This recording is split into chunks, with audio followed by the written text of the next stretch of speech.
which was designed to be a one-time to honor Essence Magazine's 25th anniversary, attracted more than 140,000 people from all over the world. Then Marc Morial, who was the mayor, very young mayor at the time, saw it as a tourism opportunity for Louisiana and spearheaded efforts to make Essence Festival an annual event here in New Orleans. Former Mayor Marc Morial, who is now the president of the Urban League, National Urban League, is here with that. And you, I want to, and you're going to say, yeah, I could see it in the future, but you really didn't think it'd be this big, did you? I think and good morning, good to be here. I thought, I had a sense that it could last for 5 to 10 years. Okay. That these events had a cycle of that sort, but it's emerged, Eric, as one of New Orleans' big five. Yeah. Sugar Bowl, Mardi Gras, French Quarter Fest, Jazz Fest, and now Essence. And if you take that combination, I mean, those are anchors to the New Orleans economy. And this one was special because it was designed to be a party with a purpose. The daytime activities could stand independent of the concerts. The concerts could stand independent of the daytime activities. But when you bring them all together is why it attracts such a broad and dynamic audience. Some people come only for the daytime, some come only for the nighttime. What were the negotiations like with the people at Essence when, after the first year, and they saw it was doing well? So year one, there were no sponsors. Year one, all the revenue was generated by ticket sales. And Ed Lewis, who deserves a great deal of credit, the founder and president of Essence at the time, said, he understood, he said, boy, if we just picked up a few sponsors, we could really make then this could be, we could not only make money, but it could be economically sustainable. So once they set out to pick up sponsors, it then created a momentum. But then something interesting happened. You know, in the early days, Atlanta, Philadelphia, Los Angeles, New York, all were trying to attract Essence to put the festival on a rotation and move around the country. When Katrina took place, they were forced to execute 1 year in Houston. Right. It didn't work. And I think that cemented. Why do you think it didn't work there? Let me tell you. Because it wasn't New Orleans, number one. The Dome is a special building for concerts. It's acoustically sound.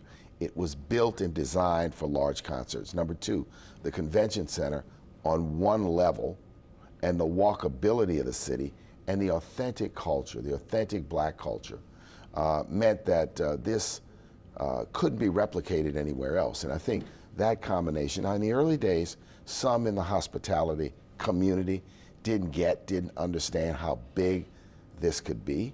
But I think the first several years, the number of visitors, the spending patterns really woke people here up that this was something very special.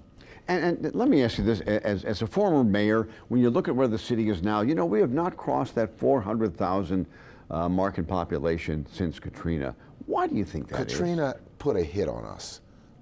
And the work to recover, which has been passionate, it's been strong, has to continue. But in some cases, it was people relocated to a Houston, a Baton Rouge, an Atlanta, a Memphis, a Dallas. Once they put down new roots, found a job, it was more difficult to come back. But let me tell you something, Eric, because I get a chance to travel the world, travel the nation, visit. New Orleanians who are native to this city and who've adopted this city love this city. I don't meet many who are living elsewhere who say, you know, I really want to find a way to go back. I really want to find a way to go home. And like many visit here frequently. They still have roots here. Some are buying second homes here. But it's been a tough road for the city because Katrina was so damning and devastating. And let's be honest, the early recovery was disorganized and loaded with a lot of conflict. So this is hindsight. But right now, I think the important thing is for the city to grasp and realize that you've got to confront your most difficult problems in order to grow. 30 years ago, I knew violence was a problem. We had to attack it full on with every fiber and resource that we had. We had to take some chances to build the economy. Essence was, if you will, for many, a gamble. We had to go after things like basketball, which I think was a marquee project that many didn't understand.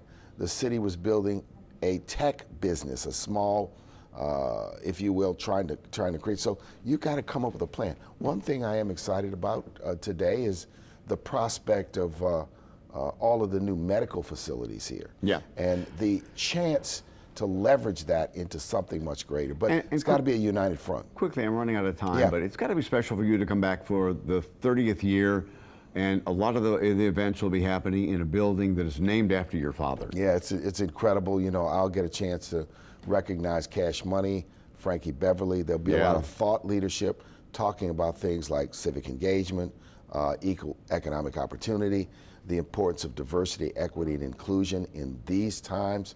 So this is and remains a party with a purpose. So I just want to say, I want to salute Ed Lewis, Susan Taylor, George Wein, the founders, the people who were there at the beginning, but also compliment Rich Dennis, Mayor Cantrell, and others who on in this period have continued to remain committed to something that I think is now naturally New Orleans.